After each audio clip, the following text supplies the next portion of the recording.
Muy buenos días con todos. Vamos a dar inicio a la clase del día de hoy. Vamos a empezar más que todo con primero BGU. Nuestro tema es los pitagóricos y Parmenides. Primero que todo vamos a empezar con la lectura y después procedemos con la explicación. Pitágoras de Samos, 532 a.C. Establece una escuela en Crotona, Italia meridional, hoy denominada pitagórica y itálica. Se trataba de una comunidad de carácter religioso que quiso que se distinguiera por el silencio, el estudio y también el control diario. Para Pitágoras, el elemento constitutivo de las cosas en el número, él constata proporción, armonía, orden en el universo.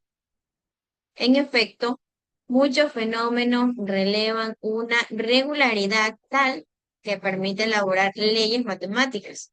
Por ello, constituye que el elemento más íntimo de todas las cosas que existen es el número y al combinar distintas unidades resultan cosas distintas. Los pitagóricos concibieron al humano como una unidad de cuerpo y alma, dualismo, y que la primera es inmortal. Vamos, más que todo, vamos a dar la explicación para que entienda qué son los pitagóricos.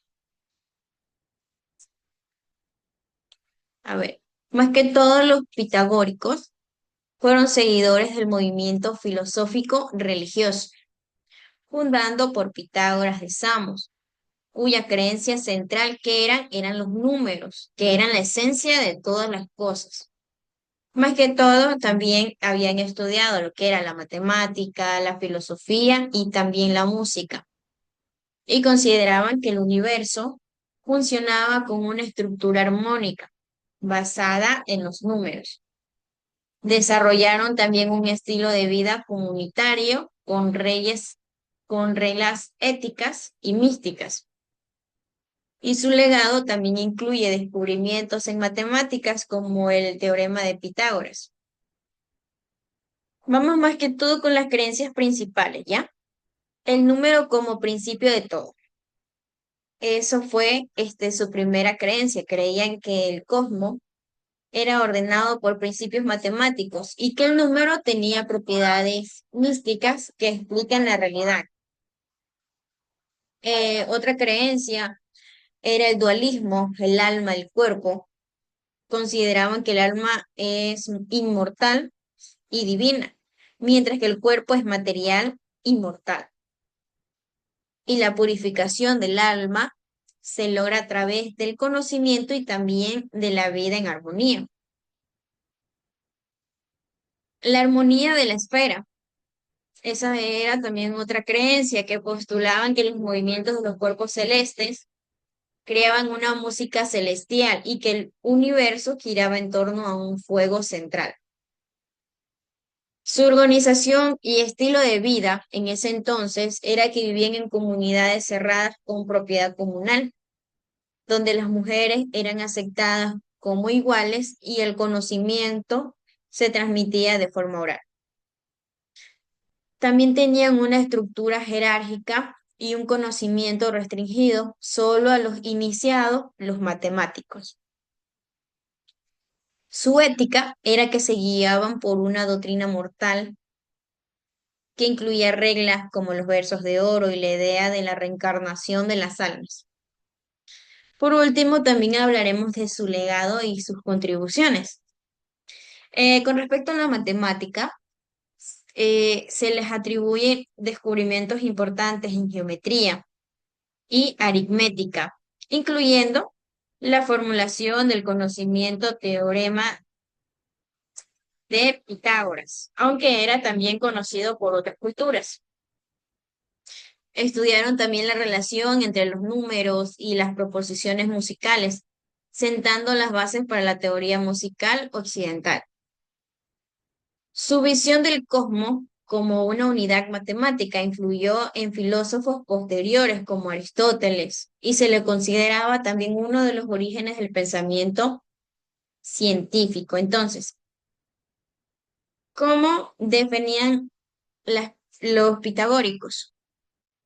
Más que todo Aristóteles nos informa que los pitagóricos sostenían que los elementos del número son lo par y también lo impar, y que de estos elementos el primero es ilimitado y el segundo limitado. La unidad, el uno, procede de ambos, pues es a la vez par y también impar. Y el número procede del uno, y el cielo todo y el números. Entonces, el teorema de Pitágoras también establece que en todo triángulo recto, la longitud de la hipotenusa es igual a la raíz de la suma del área de los cuadrados de las respectivas longitudes de los catetos. Ahora,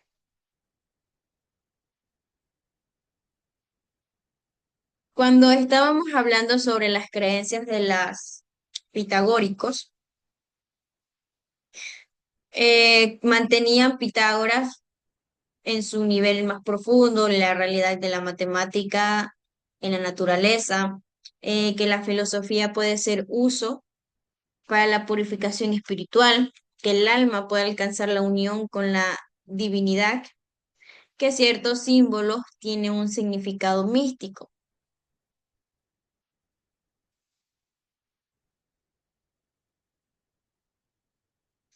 y que todos los hermanos de la orden deben observar una estricta lealtad y secreto.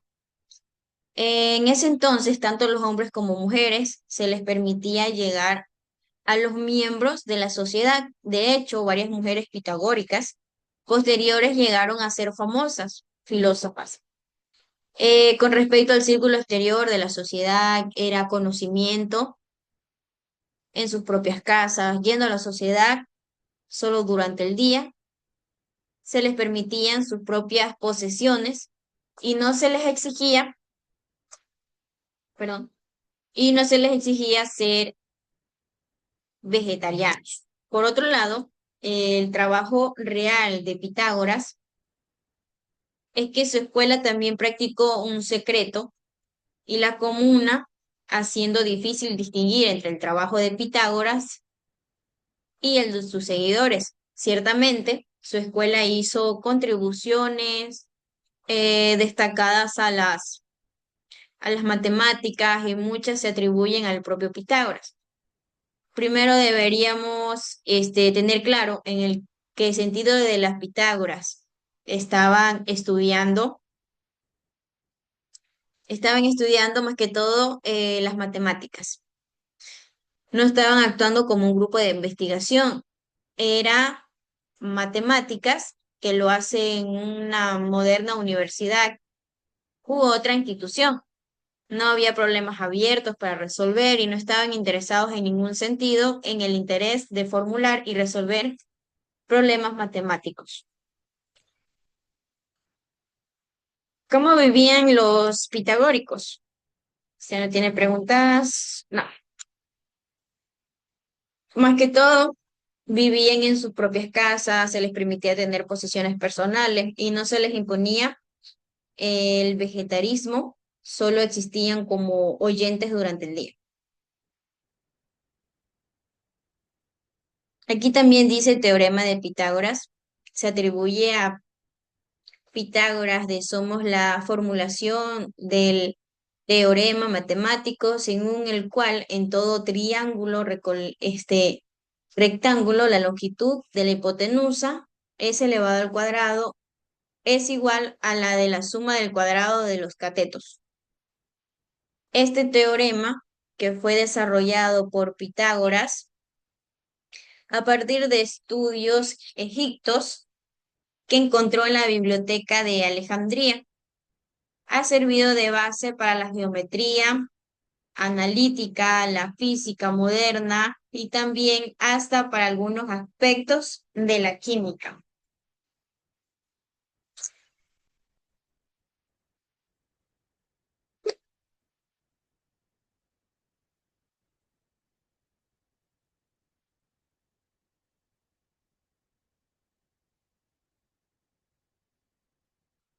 No he terminado, pero sírveme agua. Está seca mi garganta, me duele.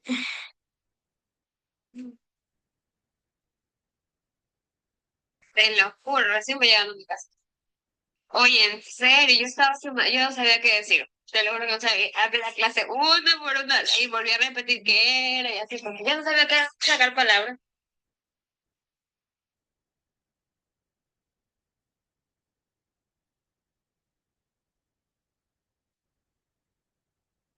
Cierra la puerta, cierra.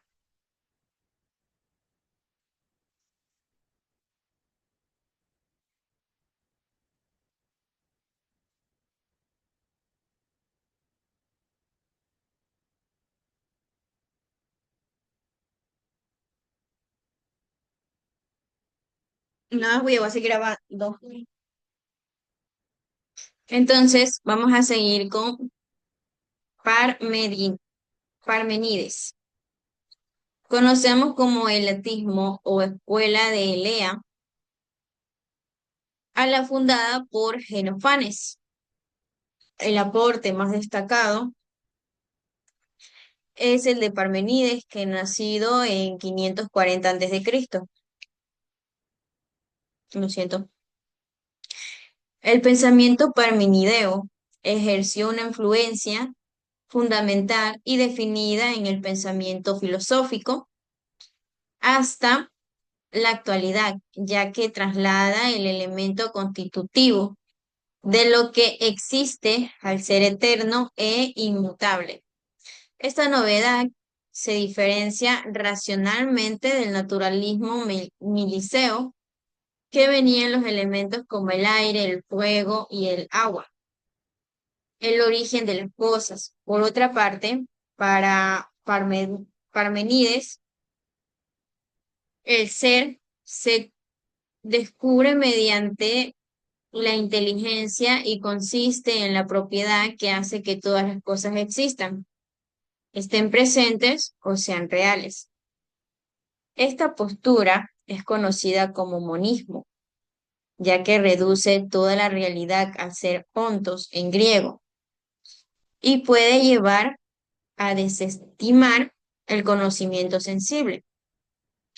En Parmenides triunfa, pues la inteligencia sobre la experiencia y abona el terreno para el surgimiento de posteriores posturas filosóficas, racionalistas e idealistas. A ver, vamos a hablar más que todo sobre la teoría de Parmenides. Eh, Esto en sí se centra en la distinción entre la vía de la verdad y la vía de la opinión. Para ser más concretos y para que entiendan mejor, se centra en la distinción sobre la vía de la verdad y la vía de la opinión.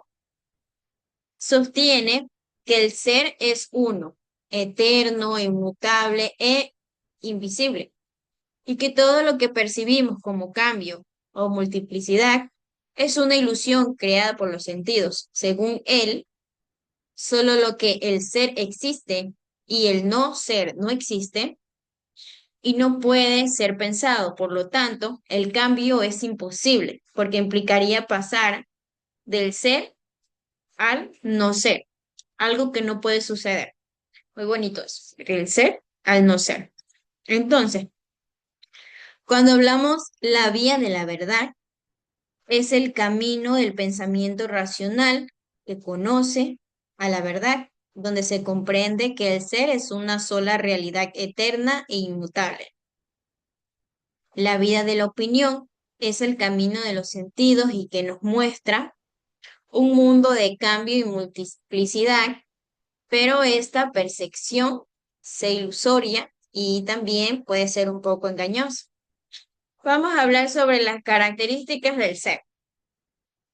Más que todo, uno, que no puede haber más de una cosa, ya que la multiplicidad implicaría diferencias y por lo tanto no ser. Otra característica es eterno. El ser no tiene principio ni fin, ya que nada puede provenir de la nada. Otra característica es el inmutable. No cambia, no se mueve y no se corrompe.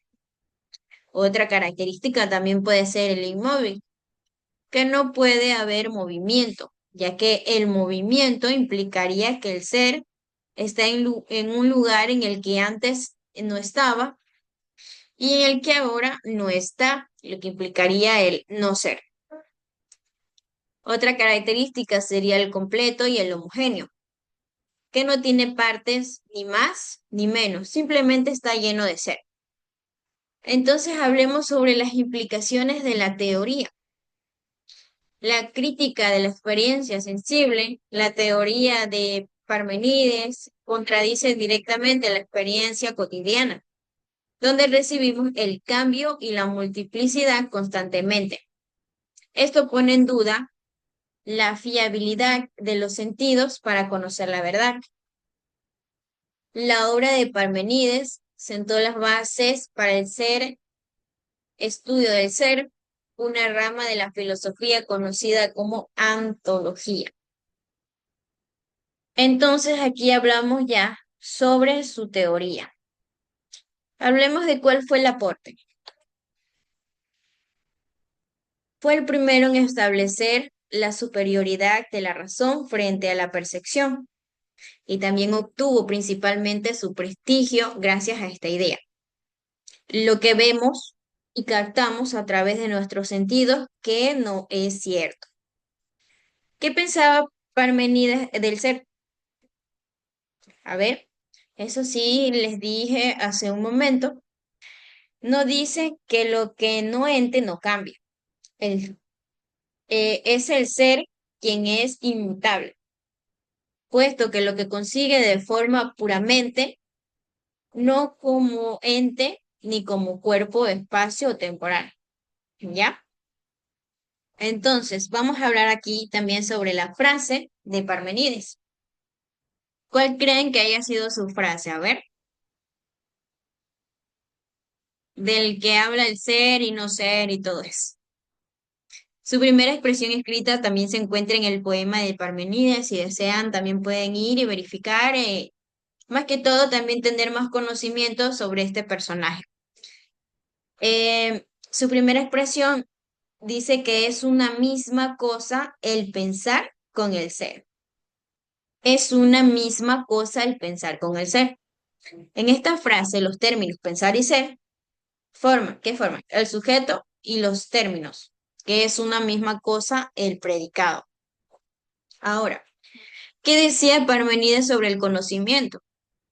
Existen dos formas de conocimiento, una con base de los datos de los sentidos y la otra con base en la razón. ¿Cuáles son? ¿Cuáles serían las dos formas de conocimiento? Una con base de los sentidos y otra con base de la razón. La primera no constituye un verdadero conocimiento, pues su falsedad procede de la aceptación del no ser, ya que es la fuente también de todas las contradicciones.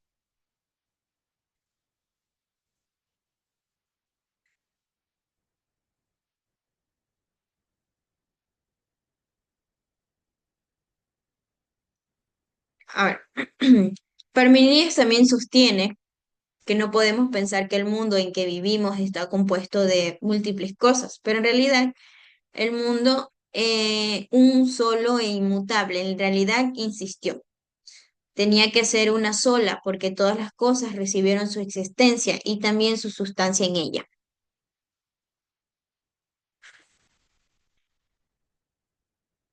Entonces,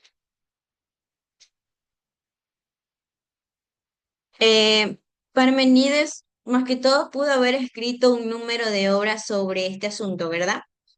Pero es mejor conocido por los fragmentos de un poema largo, preservados por escritores posteriores.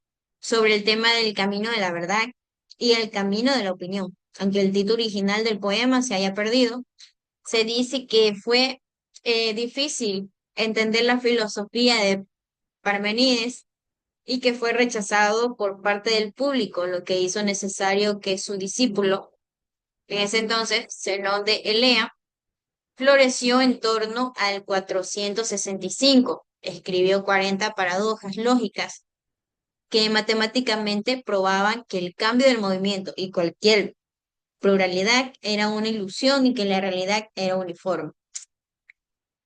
Ahora, eh, Parmenides probablemente también fue un discípulo que aunque esto se ha puesto en duda, lo mismo que la alegación de la escuela eleática, sin embargo, es probable que Parmenides sí estudiara con Jenofanes. ¿Por qué?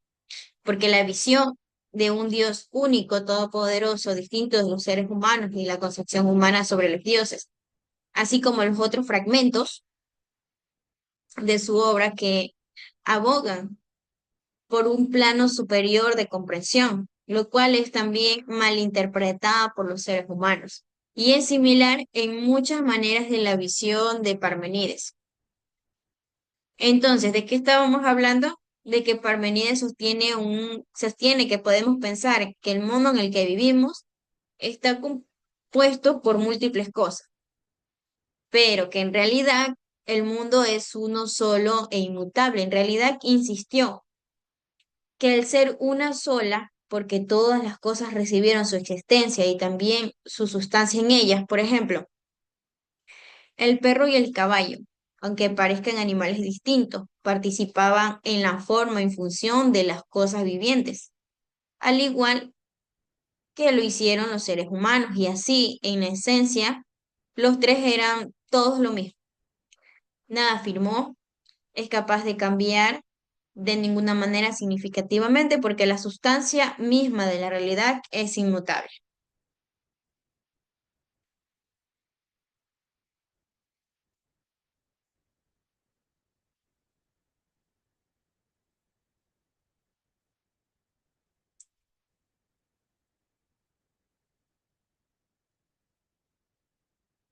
A ver,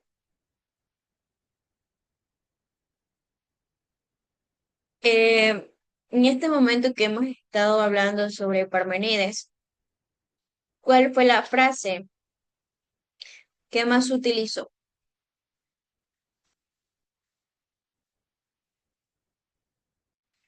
Si nos ponemos a pensar, la frase de Parmenides sobre el ser es que el camino de la verdad es la afirmación de que el ser es y el no ser no es. Y su contraria, el ser no es y el no ser es el camino del error, ver texto y que esta afirmación de Parmenides fueron interpretadas de diversas maneras. Parmenides propone una teoría también de conocimiento según la cual podemos, y al menos esperamos conocer de forma general. Cree que es bien sabido que el pensamiento y el ser o la realidad son lo mismo. El significado de esta afirmación es incierto, pero la forma de interpretarla es como una defensa de idealismo filosófico.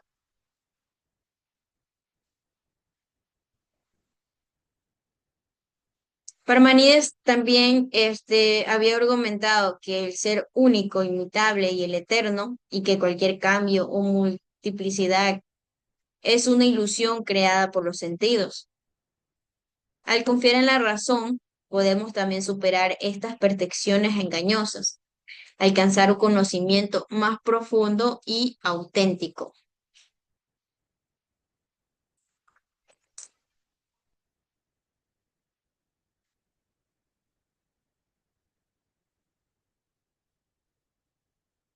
¿Qué figura geométrica es condición necesaria para aplicar el teorema de Pitágoras?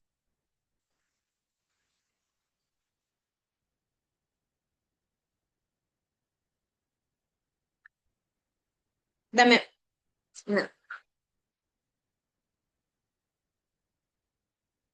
Bueno, entonces esta sería la clase del día de hoy. Vamos a proceder explicando o dando unas dos respuestas de la tarea del día de hoy. Dice, ¿qué figura geométrica es condición necesaria para aplicar el teorema de Pitágoras? ¿Cuál creen que sea? ¿Triángulo isósceles, triángulo equilátero, triángulo rectángulo o un cuadrado? A ver,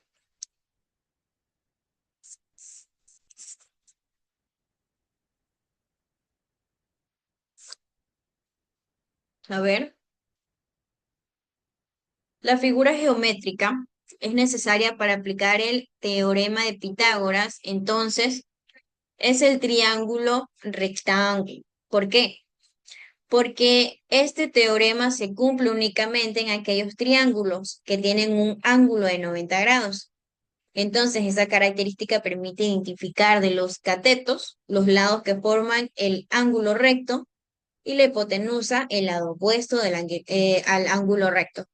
Ahora, ¿por qué un triángulo rectángulo?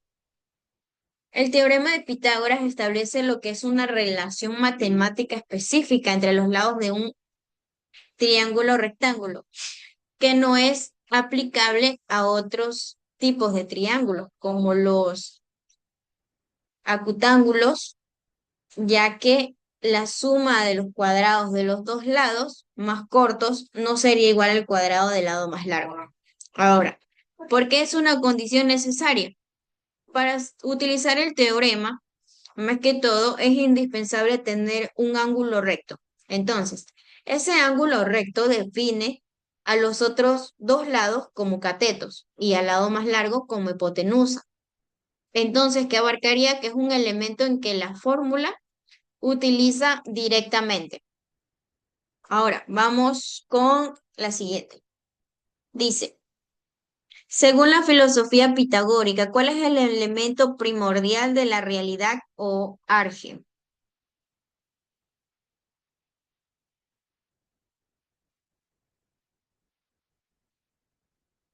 A ver, dice, según la filosofía pitagórica, ¿cuál es el elemento primordial de la realidad o arge? ¿Cuál creen que sea? A ver,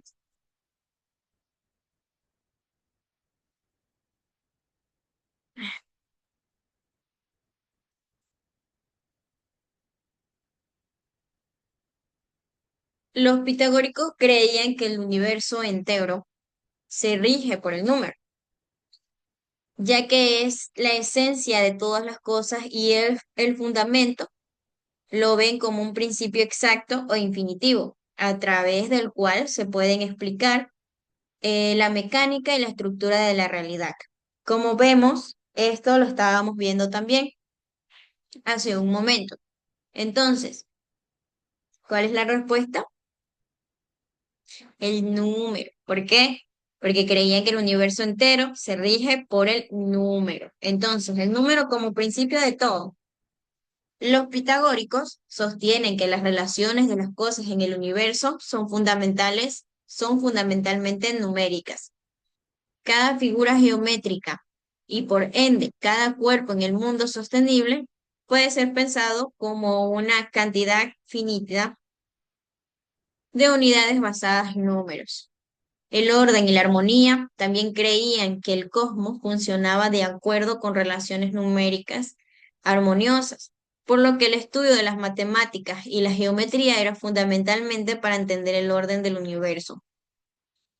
Y tras del mundo sensible, al identificar los números como la esencia de la realidad, iba más allá de lo puramente físico o material, buscando una explicación racional y matemática que trascendería la simple observación simple. Vamos con la última pregunta. Solo envié tres preguntas más que todo para que vean el video y puedan tener tiempo. A ver, dice, ¿cuál de las siguientes opciones describe una creencia fundamental de los pitagóricos sobre las almas? Mm, mm, mm, mm, mm, mm.